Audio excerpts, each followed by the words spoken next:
स्वामी हां हां नित्यानंद महाराजांचे शिष्य मुक्तानंद स्वामी हां ते शंकर शेठचे दोस्त होते ना.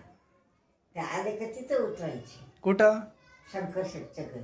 शंकर शेठ म्हणजे माझा आपले सासरा हां कसाऱ्याला का? कसाऱ्याला. हां ते तिथे उतरले ना, मग ते काय म्हणायचे, वहिनी तुम्ही ना मला काही नका करू, भजी करा. आमची पातळी काय करायची, केळाची भजी करायची, बटाट्याची करायची, वांग्याची भजी करायची, हम्म. त्यांना द्यायची भजी. मुक्तानंद महाराजांना हां ते काय दूध बीत द्यायची, मसाला दूध करून द्यायची. ते काय खात पीत नव्हते, फक्त दूध प्यायची. मग तुम्ही दर्शनाला कधी जायचे? अरे बाबा आम्ही किती पार, मला बस 5 पोरं झाली तेव्हा गेला आम्ही दर्शन. दर्शनाला नाही गेले, फक्त तेव्हा आई नुकतीच लग्न करून आलेली होती. आईला माहिती होती फक्त, नाही का? माहिती होती मला. अच्छा त्या आमची जावयाने सासू सासरे सांगितलं. बोलायचे मग असं हां हां असं बरं काय. हां मग आता तर मला ना संजू झाला होता, हां रंगाच्या आधीचा मुलगा होता ना, हम्म. त्याला जन्मतच फिट यायची. हां तर सुमन मावशीकडे आला होता बाबा साधू.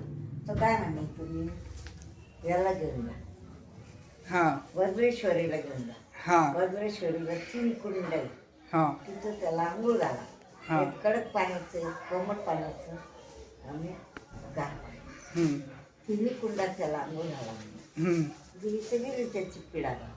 मग आम्ही गेलो हां तर मग यांनी तपास काढला हम्म. तुझ्या आजोबांना, हां का ते कुठे आहे बा. तर त्यांनी सांगितलं त्यांचा मठ आहे ना गणेशपुरी आणि वज्रेश्वरी याच्यामध्ये मठ होता. हम्म. बरं का. हां हे म्हणे चल आपण जाऊ. मग आम्ही गेलो दोघं जण पोराला घेऊन. हम्म. रंगाला घरीच ठेवलं होतं. अच्छा हां बरं काय. हां मग गेलो तर आम्ही दारातच उभं होतो, तर त्या बाबांनी ओळखलं. काय मम्मी बाबांनी म्हणजे कोणी? मुक्तानंद महाराज का नित्यानंद महाराज? मुक्तानंद. मुक्तानंद महाराज.